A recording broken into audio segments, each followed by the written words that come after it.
कहानी का शीर्षक अनजानी परछाई।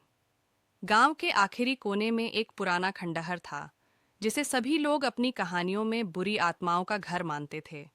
गांव के बच्चे उस खंडहर के पास जाने से डरते थे, लेकिन एक दिन छोटे पंकज ने तय किया कि वह अपनी साहसिकता साबित करेगा। पंकज ने अपने दोस्तों को बताने के बजाय अकेले ही वहां जाने का निश्चय किया।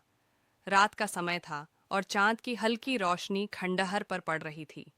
खंडहर के दरवाजे पर पहुंचते ही पंकज का दिल तेजी से धड़कने लगा, लेकिन उसने डर पर काबू पाया और अंदर चला गया।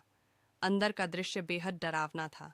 दीवारें परेशान करने वाली आवाजें सुनाती थीं और हर कदम पर उसे ऐसा लग रहा था जैसे कोई उसकी ओर देख रहा हो। अचानक उसने एक परछाई देखी।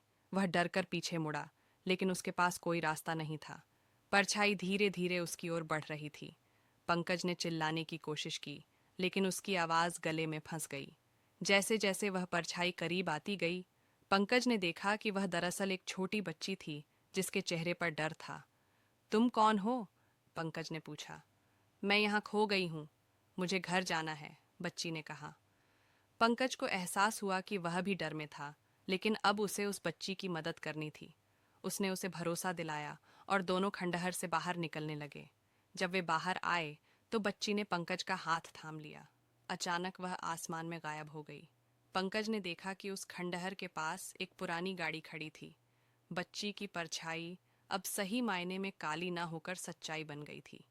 गांव लौटने पर पंकज ने अपने दोस्तों को बताया कि खंडहर में असली डर परछाई नहीं, बल्कि मदद की जरूरत थी।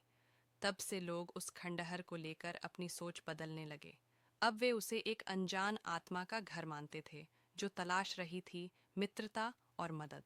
इस कहानी का संदेश है कि कभी-कभी जो चीजें हमें डराती हैं, वे भी हमारी मदद की उम्मीद में होती हैं।